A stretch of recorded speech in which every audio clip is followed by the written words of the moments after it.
Hello बच्चों, let's see the question. The question says the increasing order of bond order of O2, O2 plus, O2 minus and O2 2 minus is. यहाँ पर आपको O2, O2 plus, O2 minus and O2 2 minus इनको increasing order, bond order के increasing order में arrange करना है।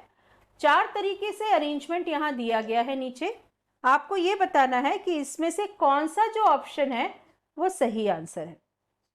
पहली चीज, बॉन्ड ऑर्डर आपको पता होना चाहिए। बॉन्ड ऑर्डर का कैलकुलेशन जो होता है that is based on molecular orbital theory arrangement.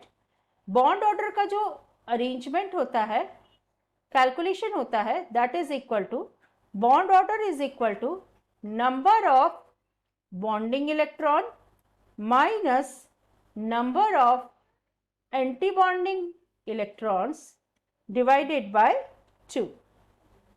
अब हम एक एक करके डिफरेंट स्पीशीज को देखते हैं। जो पहली स्पीशीज हमारे पास है उसको हम देखते हैं O2।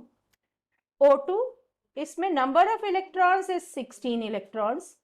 यदि आप इसका मॉलिक्यूलर ऑर्बिटल की फिलिंग देखें तो it will be sigma 1s2, sigma anti bonding 1s2, then sigma 2s2, sigma anti-bonding 2s2, then sigma 2p z2, then pi 2p x2 which is equal to pi 2p y2, then pi anti-bonding 2p x1 which is equal to pi anti-bonding 2p y1।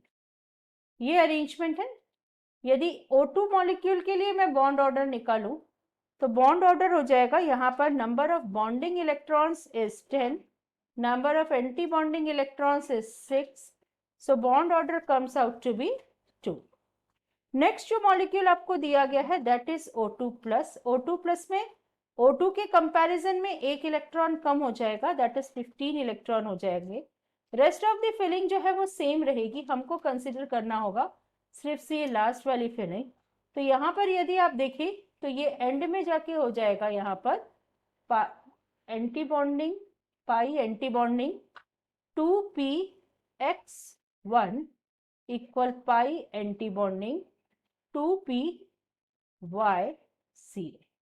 Bond order हम निकालें यहाँ पर तो O2 plus के case में bond order आएगा आपका bonding electron से 10, एंटी बॉन्डिंग इलेक्ट्रॉन क्योंकि ये कम हो गया इसीलिए 5 रह गए, और यहाँ पर बॉन्ड ऑर्डर आएगा 2.5।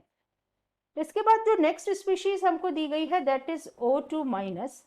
O2 माइनस में O2 के कंपैरिजन में एक इलेक्ट्रॉन ज़्यादा है, यहाँ पर 17 इलेक्ट्रॉन्स होंगे। और अगेन हम यदि यहाँ एंड की जो मॉलिक्यूलर ऑर्बिटल की फिलिंग है इसको देखें तो यहाँ पर ये हो जाएगा anti bonding 2p(x2) which is equal to anti bonding 2p(y1). Bond order हम निकालें तो हमने एक एंटी बॉन्डिंग इलेक्ट्रॉन बढ़ा दिया है, इसीलिए यहाँ पर बॉन्डिंग के तो 10 ही है, एंटी बॉन्डिंग हो जाएंगे 7 और ये आ जाएगा आपका bond order 1.5। Next is O2 2 minus. यहाँ पर जो नंबर ऑफ इलेक्ट्रॉन्स हैं दैट आर 18 इलेक्ट्रॉन्स।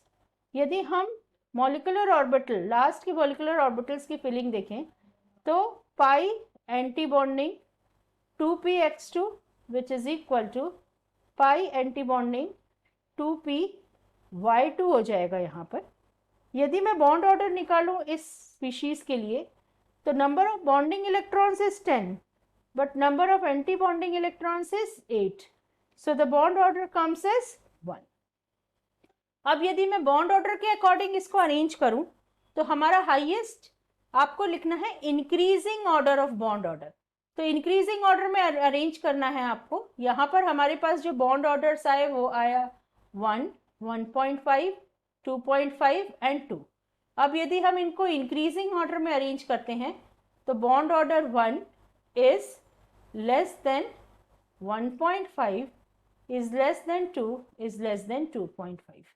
One जो bond order है that is for O2 2 minus which is less than O2 minus which is less than O2 which is less than O2 plus. तो जो हमारा correct option होगा वो होगा option B, that is O2 2 minus, then O2 minus, then O2 and last O2 plus. Hope you understood the answer well. Best of luck.